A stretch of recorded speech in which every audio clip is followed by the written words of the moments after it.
O que melhora?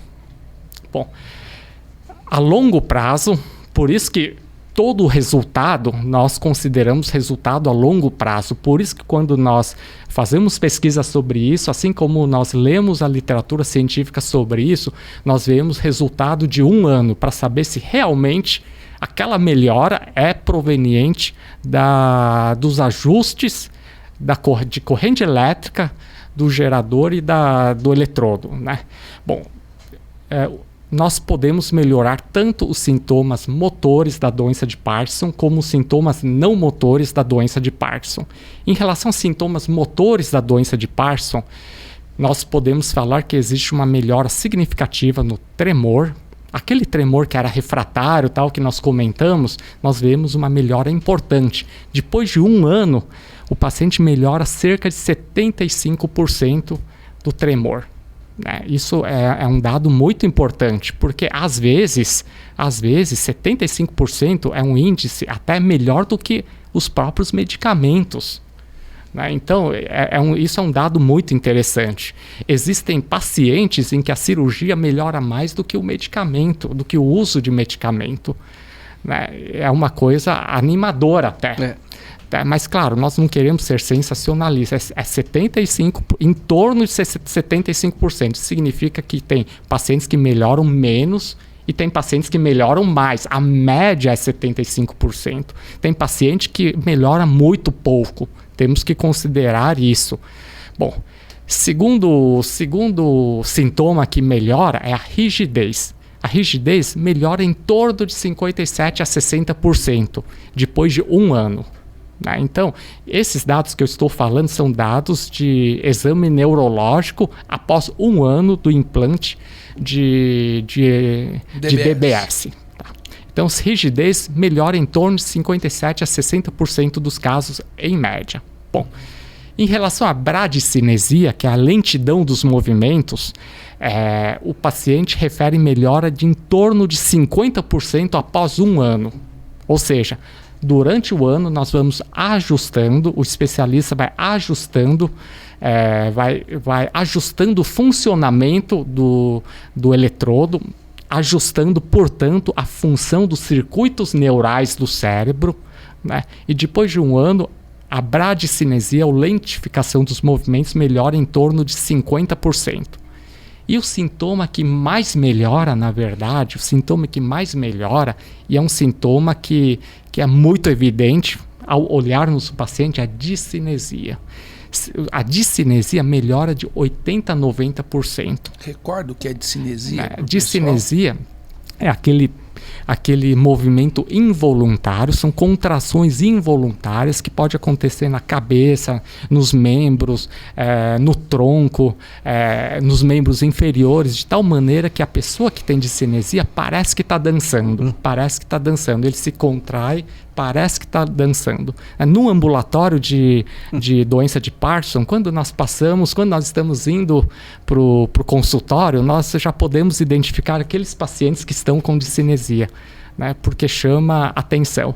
Né? E essas contrações, elas ocorrem principalmente num período que coincide com o pico de ação da levodopa. Tá? Não necessariamente seja por causa da levodopa, como o Kleber falou, né? Mas ela acontece principalmente no período de pico de ação da levodopa, por vários motivos fisiológicos. Tá? E a discinesia, depois de 1 ano da cirurgia, nós conseguimos observar que cerca de 80% a 90% de melhora em média. Né? Bom, isso tanto se nós considerarmos intensidade da discinesia, assim como a repercussão da discinesia sobre as atividades da vida diária. Né? Existe melhora de 80% a 90%. Bom, em relação aos efeitos não motores da doença de Parkinson, nós sabemos que tem sintomas não motores da doença de Parkinson que nós observamos melhora, e tem também sintomas não motores que nós quase não vemos melhora. E tem sintomas não motores que nós vemos até um agravamento em algumas pessoas. Né? Então, os sintomas não motores da doença de Parkinson que que costuma melhorar é dor, né? O sono. O paciente passa a dormir melhor. Nós discutimos bastante sobre as alterações de sono associadas à doença de Parkinson. Então, os pacientes, eles nos falam, nossa, aquelas dores que eu tenho no ombro, aquelas dores que eu tenho em região lombar. Se você melhora a dor, você pode melhorar o sono também. Isso, e vice-versa. E vice-versa. Porque tem total conexão. Aquela fadiga, né? Os pacientes com doença de Parkinson, eles se queixam muito de fadiga, né? E isso não é o Edson Chu que está falando. São os trabalhos científicos do HC que eu tive a oportunidade de participar, assim como os trabalhos mundiais, né? A fadiga pode melhorar, né? O humor das pessoas com doença de Parkinson, o humor pode melhorar, né? Ansiedade, depressão pode melhorar. E de um modo geral, se nós aplicarmos os índices, as escalas de qualidade de vida, nós vemos que existe uma melhora significativa da qualidade de vida do paciente após a cirurgia de DBS, né? E outra coisa importante, o que o Kleber falou, que é muito importante. Os pacientes, eles querem saber, será que a cirurgia cura a minha doença de Parkinson? A resposta é não. A doença de Parkinson não tem cura, porém tem tratamento. E a cirurgia faz parte do tratamento da doença de Parkinson, assim como o controle medicamentoso, assim como o exercício físico, a fisioterapia, todos fazem parte do tratamento. E nós só teremos resultado bom se nós pudermos lançar mão de todas essas possibilidades. É o conjunto. E em relação à medicação, o que o mundo científico fala e o que a nossa experiência como médicos que lida com doença de Parkinson, o Dr. Kleber, por exemplo, ele lida diariamente com doença de Parkinson. O que a experiência mostra? Que, em média, se consegue reduzir a quantidade, tanto dose como número de medicamentos, consegue reduzir em torno de 50%. Ou seja, é bastante. Melhora muito a qualidade de vida do paciente. Imagine uma pessoa em que o tratamento medicamentoso já não estava dando conta. Imagine uma pessoa em que o tratamento medicamentoso já não estava dando efeito e havendo discinesias de um lado e de outro lado períodos off com mais de 2 horas por dia em que a pessoa fica travada, sem poder trabalhar, sem poder fazer nada. Somando todos os horários, todo o tempo, mais de 2 horas travado. E isso com a medicação totalmente otimizada em relação à dose, dando já efeitos colaterais, e em relação à quantidade de medicamentos e todos os medicamentos dando efeitos colaterais e a pessoa não aguentando mais os efeitos colaterais. Aí você opera e controla todos os sintomas. Como se a vida do paciente retrocedesse 5 anos. Não curando, mas melhorando muito a qualidade de vida. Mas melhorando a qualidade de vida de um paciente com 60 anos, por exemplo, produtivo. E com cognição boa. 2011, no Congresso Mundial, foi apresentado um estudo prospectivo bastante interessante. Não dados assim só de pessoas que fizeram DBS, tá? De pessoas que fizeram cirurgia. Então eles parearam grupos por idade, por gênero, por dose de medicação, por tempo de doença, por padrão de doença, se é um padrão que tem predomínio de rigidez ou um padrão que tem predomínio de tremor. E operaram dentro desses grupos pareados um determinado número de pessoas e outros acompanharam clinicamente com todos os recursos de tratamento.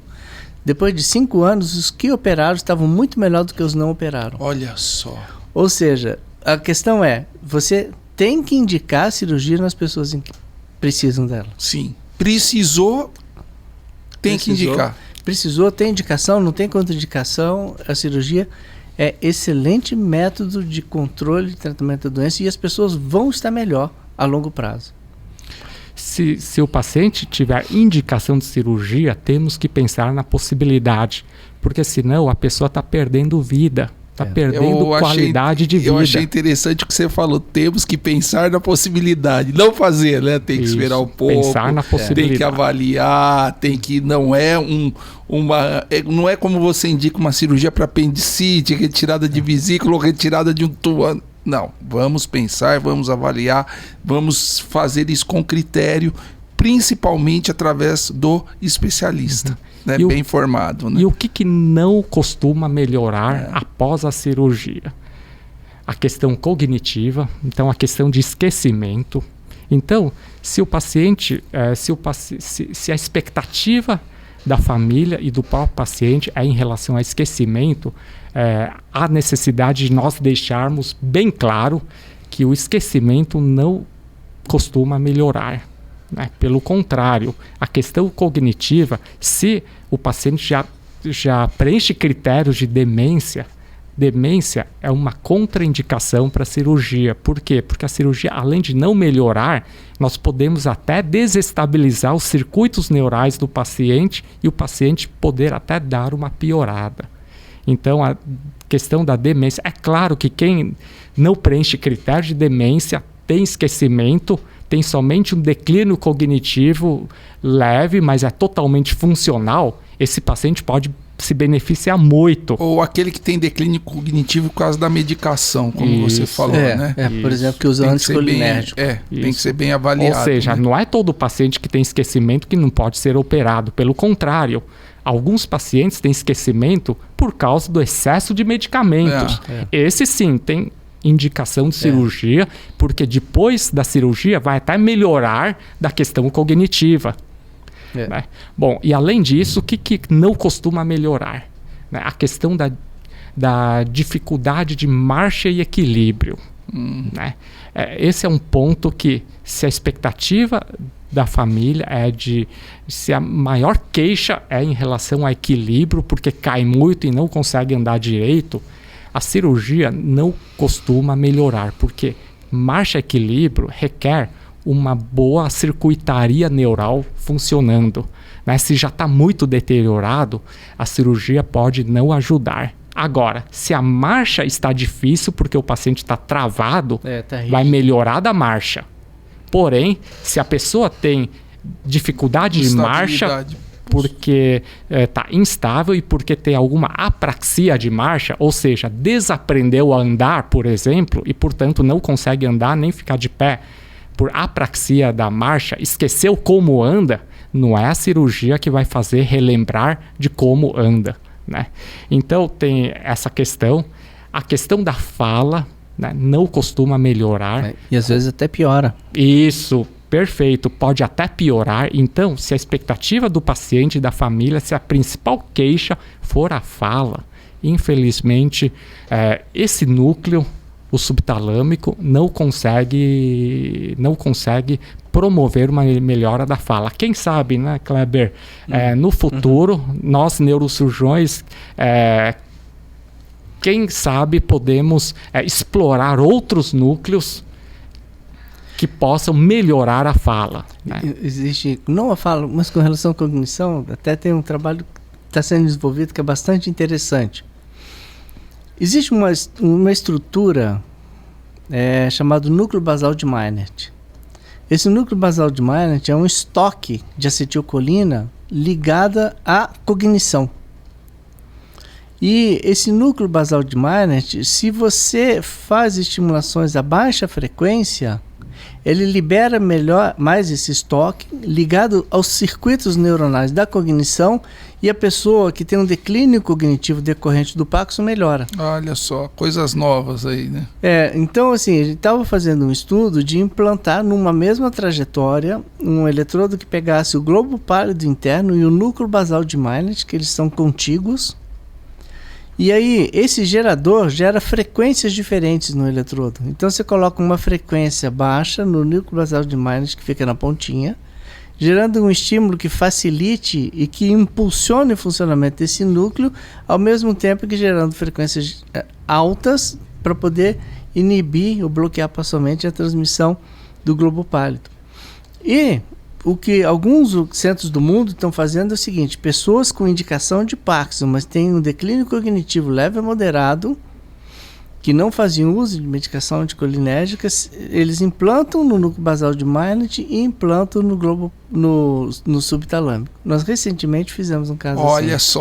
olha só. O professor Manuel Jacobsen, ele estava fascinado por esse núcleo Basal de Maynard. e da fisiologia, e ele contava para mim com assim, com os olhos brilhando, né, de melhorar a função colinérgica cerebral. Muito legal. Agora, vamos falar um pouquinho do dia a dia da vida de um paciente com DBS. E só duas coisinhas favor, que também a cirurgia não costuma melhorar, que seria alteração urinária, que também é uma das queixas não motoras da doença de Parkinson, alteração urinária e constipação intestinal, ou seja, intestino preguiçoso, né, que também costuma não melhorar na doença de Parkinson. Né? As casuísticas, tem casuísticas mostrando uma certa melhora, mas não foi consistente. Não é uma melhora evidente. Isso, né? não é uma melhora assim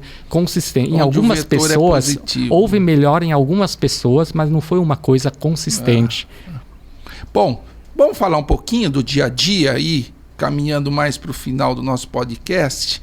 Como é o dia a dia de alguém que tem DBS? Ele pode entrar no banco, ele pode jogar bola, cabecear, ele pode pentear o cabelo, Como é que é o dia a dia? O que ele pode fazer, o que ele não pode fazer? Tá, vamos lá. Por causa do gerador. Por exemplo, pentear o cabelo, fazer o cabelo, colorir o cabelo, descolorir o cabelo. Fica à vontade. Fica à vontade. Isso, depois que cicatrizou, que a pele se recuperou, fica à vontade. Acabou. Tem algum cuidado que tem que ter, porque o sistema implantado é um sistema eletrônico. Entende? Você não joga bola com o teu celular e você não vai cabecear, então você como goleiro, você vai defender um chute, uma bola, colocando o teu celular, vai estragar o celular. Então o sistema implantado é um sistema eletrônico, e por ser um sistema eletrônico, ele é suscetível aos mesmos problemas que outros sistemas eletrônicos têm. Com relação a isso, não pode tomar pancada, os fios podem quebrar, isso pode acontecer. Então ele tem que evitar esportes que fazem isso, mas por exemplo, a gente tem doentes que praticam mergulho.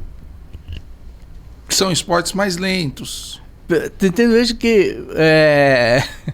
que salta de paraquedas. Que não tem contato. Não tem contato, tem gente que é piloto de avião. Tem pacientes maratonistas. Maratonistas. Então, esses esportes, pelo contrário, é até recomendado. Sim, porque melhora a doença. Exato, que a reabilitação tem que ser global. Né? O conceito de tudo que é feito é para a pessoa se recuperar, para ela viver melhor. E alongar o pescoço pode? Não tem o menor problema. Não tem o menor Existe problema. um detalhe que é uma coisa que acontece no corpo que as pessoas às vezes precisam entender. Ao redor de qualquer implante não se gera uma cicatriz. Se gera um padrão de células, chamado epitelioides, que é como se fossem células de pele. Aquele sistema é isolado e liso. Então, quando a pessoa se movimenta, aquele fio acompanha. Acompanha a movimentação. Acompanha a movimentação sem problema nenhum. Aquilo está incorporado à mecânica corporal da pessoa. Pode fazer ressonância? Pode fazer ressonância. Os sistemas atuais podem fazer ressonância. Existem critérios para se fazer ressonância. O equipamento tem que ser colocado em módulo de ressonância, tem que estar íntegro, a bateria tem que estar carregada, tal, para não acumular carga e não disparar subitamente. Mas existe um módulo que pode fazer ressonância até 1,5. 3 Tesla ainda não existe padrão de segurança para poder se fazer. Tá. E a bateria acaba? Pode acabar, pode demorar muito para acabar. Então, e aí? Fala aí pra gente. Assim, você pode ter um sistema implantado em que a bateria não possa ser recarregada. Então, ela tem uma carga fixa, ela dura durante um período, que isso depende do consumo. Né? Se você tem uma pilha, uma lanterna, você fica o tempo todo a lanterna ligada no máximo, é totalmente diferente de você ligar um pouquinho a lanterna, desligar, ligar um pouquinho e desligar. Ou seja, o consumo da energia estocada na bateria é maior. Então, dependendo do consumo, a bateria pode acabar mais rápido. E existem outros sistemas que a bateria recarrega por indução. Você coloca um sistema por cima da pele, um equipamento que gera, que tem um sistema de rotor, ela gera um rotorzinho e recarrega a bateria. Quer dizer, não precisa de abrir para trocar a bateria, né? Não. Sabe aqueles carregadores por indução que você coloca o celular por cima? Um mecanismo parecido com aquele. Olha só. E a vida útil do equipamento? Pois é, variado. Assim, pessoas que têm uma doença que consome muita bateria, às vezes você consome a bateria 1 ano, 1 ano e meio, as não recarregáveis. O tempo médio de troca que a gente tem no HC é em torno de 4 anos e meio. 4 anos e meio. Aí você teria que trocar. Troca do gerador. Troca do sistema aqui. Porque eles são blindados, né? Então a bateria não pode vazar. Então o sistema é acoplado. Ou seja, se a bateria acaba e não tem como recarregar, você troca o sistema. Troca o sistema. As baterias recarregáveis com devido cuidado duram até 25 anos. Quer dizer, se implantam num paciente com 75 anos... Até os 100 anos ele está com a bateria. Até os 100 anos ele está tranquilo. Aí ele volta para trocar a bateria. Olha, tomara que isso seja frequente com qualidade de vida, né?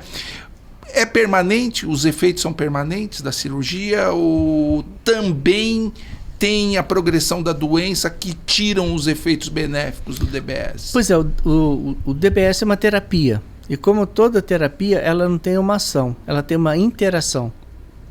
E essa interação depende também das condições do cérebro. Tem que lembrar que as pessoas avançam na sua doença, como aquela história que eu contei. Né? Um doente claramente parkinsoniano a vida toda que de repente começa a desenvolver um quadro parecido com uma paralisia supranuclear progressiva, atrofia mesencéfalo, ou seja, o cérebro dele piorou. Então, depende um pouco da condição, da evolução da doença, e isso é muito individualizado. O que a gente sabe é o seguinte, as pessoas que têm indicação, que operam, estão melhor. E vão ficar melhor. E, principalmente, vão viver aqueles anos melhor. Quer dizer, você vai dar qualidade de vida por anos para o paciente. Ou seja, em relação a esse tema, é importante salientar que os efeitos da cirurgia, eles podem ser permanentes a vida toda, dependendo do paciente.